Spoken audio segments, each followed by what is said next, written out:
시청자 여러분 안녕하십니까? 성만TV의 윤성만입니다. 한동훈 읽기 9번째 시간입니다. 오늘도 역시 이 교재를 가지고 공부해 보겠습니다. 오늘은 326페이지 한국에서 가장 위험한 인물은 이재명 챕터가 되겠습니다. 처음에 이 책이 나오고 그리고 이 대담자로 제가 알려진 다음에 가장 화제가 됐던 부분 중에 하나가 그거예요. 이제 한동훈 전 대표와 대담을 하면서 제가 그렇게 질문을 했거든요. 그 내용이 어디 있냐 하면 328페이지입니다. 그렇다면 자유민주주의 한국에서 가장 위험한 인물은 이재명 대표라는 뜻입니까? 라고 제가 질문을 해서 MDMK로 한동훈 전 대표가 이재명을 이제 공식화하는 그런 이야기가 됐습니다. 근데 덕분에 민주당에서 저까지 같은 비판을 받았습니다. 왜냐하면 가장 위험한 인물 그렇게 질문을 한 것이 결국은 명문화가 돼서 그런 거였죠. 그런데 지나고 보면은 이재명 대표가 했던 일들이 정말 위험한 일들이 많아요.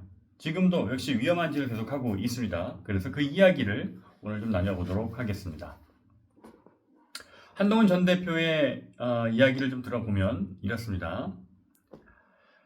이재명 대표가 비명 행사로 당내에서 새로운 목소리, 다른 목소리가 나올 수 있는 루트를 모두 싹을 잘라놨다. 그리고 보수 진영에서 윤석열 전 대통령이 비상계엄을 통해서 큰 과오를 범했다. 하지만 이재명 대표의 잘못은 그보다 더욱 퇴행적이다. 많은 범죄 행위를 저질렀는데 자신의 정치적 신념을 실현하기 위해 벌인 일도 아니고 그저 자신의 욕망을 실현하는 과정에서 생겨난 범법일 뿐이다. 그 처벌을 면하기 위해 사법 시스템을 망가뜨리고 자유민주주의를 망가뜨릴 기세다. 실제로 그러고 있습니다. 그래서 과연 이재명 대표의 민주당이 왜 이렇게 됐나 좀 생각을 해보면 저는 민주당이 과거의 정체성을 잃어버렸기 때문이다. 그렇게 질문을 했거든요. 그랬더니 한동훈 전 대표가 그것은 문재인 정부가 그 시작점이었다. 라고 이야기를 합니다. 그러면서 예를 든 것이 최장집 고려대 명예교수나 강준만 전북대 명예교수 같은 분들이 진보 진영의 이론과 철학을 만들어 왔는데 그분들이 지금은 가장 뼈아픈 비판을 하고 있다.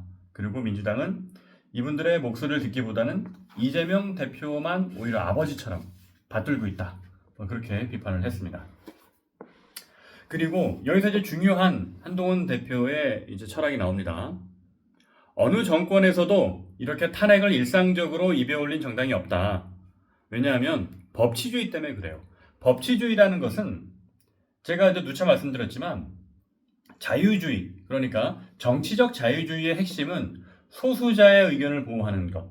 그러니까 소수 정당의 의견도 귀담아 듣는 것인데 그거를 우리가 이념적으로 현실에서 실현을 하기 위해서 필요한 게 바로 법치주의라는 장치입니다.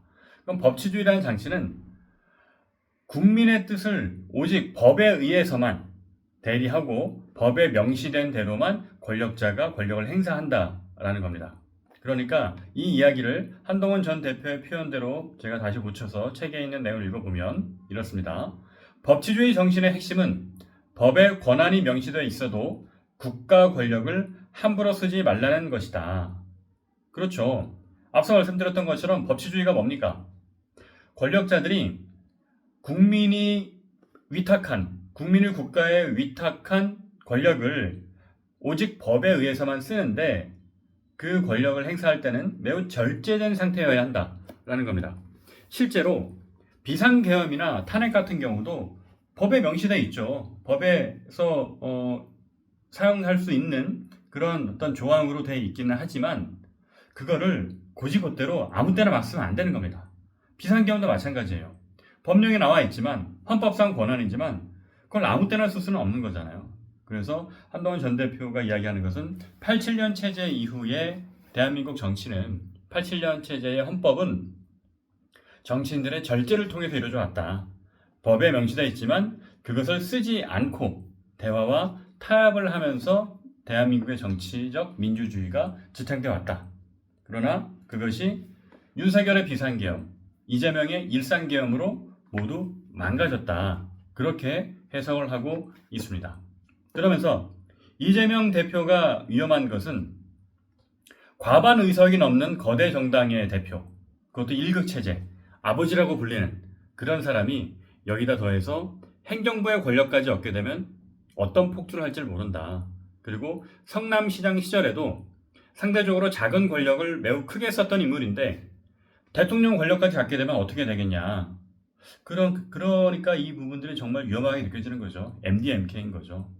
그래서 만약에 자신에게 이제 드리워지는 사법부의 칼날, 이런 사법 리스크들을 비상계엄을 통해서 사법부를 장악하고 나면 그때는 입법, 행정, 사법 3권을 모두 장악한 어떻게 보면 진짜 뭐 총통 같은 그런 사람이 나오게 되는 거죠. 무엇보다 이재명 후보는 위험한 자유민주주의 의식을 갖고 있기 때문에 앞으로 대한민국이 참 어지러질 수밖에 없다라는 생각을 해봅니다. 그리고 한때 이제 조선제일검으로 불렸던 한동훈 전 대표는 이렇게 단언을 합니다. 이재명 대표가 범죄 혐의들이 워낙 많다. 무죄 가능성은 없다. 그렇죠. 5개 재판에서 12개 혐의를 받고 있는 사람입니다. 무죄 가능성은 없다. 앞으로 더 큰 혐의의 재판들이 계속 남아있어요. 대장동, 백현동 더 큰 것들이 남아있거든요. 과연 거기서 유죄가 나올 때 이재명 후보 만약에 대통령 당선이 된다면 이재명 정부는 어떻게 할 것인가. 사법부를 장악하겠죠. 그런 수순으로 가고 있습니다. 그러면서 한동훈 전 대표가 제일 안타까워하는 점은 이거예요. 대통령이 만약에 비상계엄을 하지 않았다면 이재명 후보의 사법 타이머는 계속 돌아가고 있을 거다. 그 말은 뭡니까? 윤석열 전 대통령이 비상계엄을 하지 않고 임기를 그대로 채웠다면 그 사이에 이재명 후보는 유죄를 받는다면 뭐 그대로 깜빵에 가 있었겠죠. 근데 그거를 윤석열 전 대통령이 다 열어준 거다. 그래서 제가 늘 하는 얘기가 그거잖아요. 이재명이 만약에 대통령이 당선이 되면 이재명 정권의 1등 공신은 윤석열이다. 2등 공신은 친윤이다. 그죠? 그래서 이재명 후보에 대해서 한동훈 전 대표만큼 가장 날카롭게 공격을 하고 제일 잘 아는 사람이 없습니다. 그런데 문제는 이재명 후보의 당선 가능성이 계속 높아지고 있다는 점이에요. 이 부분이 정말 대한민국을 풍전등화로 모는 그런 일입니다. 왜냐하면 이재명 후보가 단순히 MDMK이기 때문에 대한민국이 위기라는 것은 아니에요. 그에 더해서 이재명 후보는 호텔 경제학처럼 무능하다는 겁니다. 그러니까 정확하게 뭔가 현실의 어떤 경제 원리라든가 이런 부분들을 간과하고 그냥 뇌피셜이죠, 뇌피셜. 전문가가 아닌 사람들이 이야기 떠드는 것. 그런 선에서 정책을 만들고 이걸 마치 집행할 것처럼 하고 있잖아요. 대법관들 증언하는 것도 그렇고. 그러니까 그런 방식으로 갔을 때 이 무능한 이재명의 정책들이 이재명이 갖고 있는 어떤 본인의 사법 리스크를 막기 위한 용도로 퇴색되면서 대한민국을 정말 깊은 수렁으로 몰 수도 있다. 그것이 우리에게 가장 큰 위협이다고 볼 수 있는 겁니다. 그렇기 때문에 한동훈 전 대표는 일찌감치 이렇게 얘기를 했습니다. 지금은 자유민주주의가 큰 위험에 처한 상황이다. 양극단을 넘어 시대를 바꾸는 선거여야 한다. 그러니까 이번 대선은 단순히 선수 교체를 하는 것이 아니고 판 자체를 바꿔야 된다.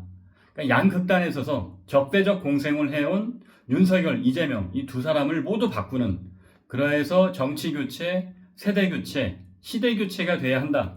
라는 슬로건을 내건 것이었는데 그걸 실천할 수 없게 됐습니다. 네, 너무 안타까운 일이고요.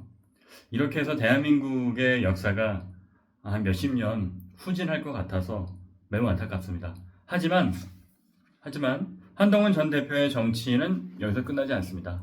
어쨌든 대한민국을 다시 정상 궤도로 올려놓고 대한민국의 자유민주주의가 올곧은 방향으로 나아가는데 정말 큰 일을 할 것이라고 저는 생각을 합니다. 본인이 국민 후보가 되겠다고 했잖아요. 그죠? 그래서 어떤 책임, 어떤 희생도 다 감수할 자세가 돼 있는 사람이 바로 한동훈 전 대표입니다.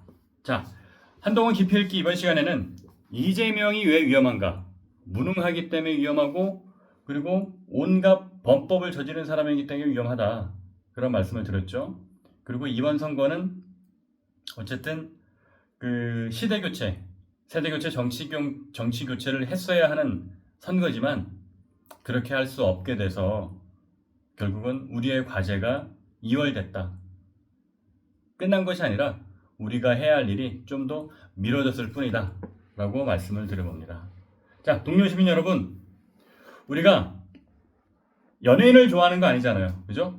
정치인을 지지하고 그리고 그 정치인이 생각하는 비전, 정치인이 꿈꾸는 나라가 우리 앞에 현실이 될 수 있도록 우리는 조력하는 사람들입니다. 그러니까 공부해야 됩니다. 한동훈의 정치 비전, 철학, 도대체 어떤 나라를 만들고 싶은 건지 그것을 공부하고 우리 머릿속에 넣어둬야만 제대로 한동훈을 지지할 수 있고 또 한동훈을 지지하는 사람들을 더 많이 포섭할 수가 있는 거라고 저는 강하게 말씀드립니다. 이번 시간은 여기서 마치겠습니다. 고맙습니다.